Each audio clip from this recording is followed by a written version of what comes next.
Hi everyone, and welcome to the bench. Well, today we're going to tie you up the black liquid lace chironomid.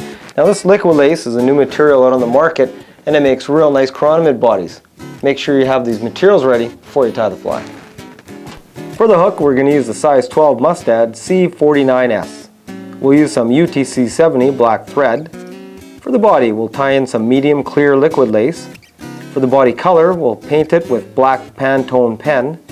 We'll use some golden yellow pheasant tail for the Wingcase, some Peacock Herl for the Thorax, and some white Ostrich Herl for the Gills.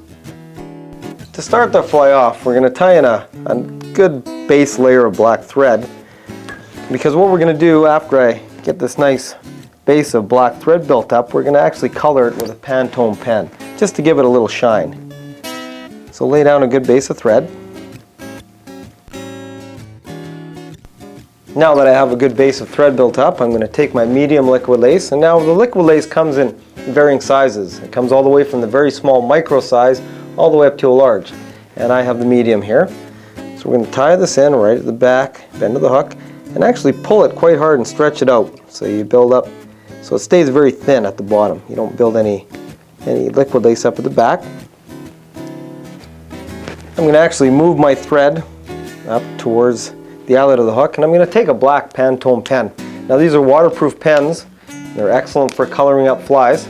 I'm going to use the thick end, and I'm just going to color up that thread. And what this does is adds just a little bit of gleam to the fly. Just allows that black to really stand out under the liquid lace. The body is now ready to be covered over with the liquid lace. And what I'm going to do is start it off by pulling this liquid lace quite hard. I want it to be very thin at the very bottom of the hook. And then as I progress up the hook, I'm slowly going to let the pressure off, and I'm going to allow it to, I'm not going to stretch it as much. And this is actually going to build up a little thicker body and taper the body as we get closer to the eyelet.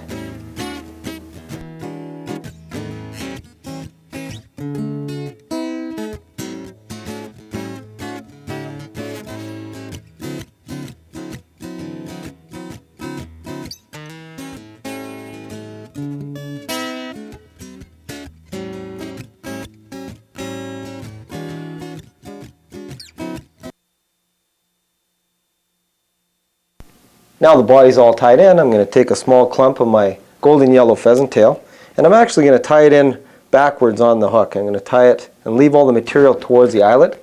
So I'm just going to tie in a small portion of it into the hook. And this will be the Wingcase a little later. Now I've taken one strand of my white Ostrich Herl, and I'm going to tie it in right at the eyelet.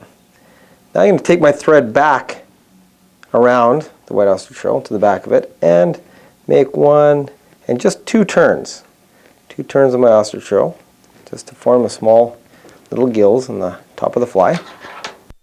Take one strand of Peacock Herl and just one, and we're going to form the thorax of the fly.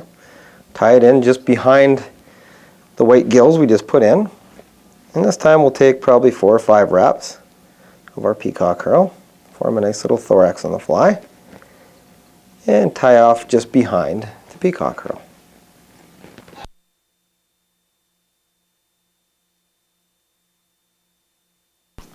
The last step to the fly now is to take our pheasant tail we tied in earlier, bring it back towards the bend in the hook, and just tie off to form a Wingcase.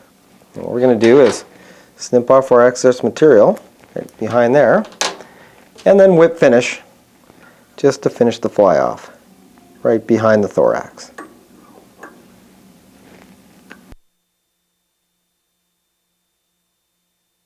And there it is, the finished black liquid lace chironomid. You know, this new liquid lace material really gives the fly a lifelike look. And when you tie the head backwards like that with the Wingcase pulled back, it gives the fly that much more of a natural look in the water.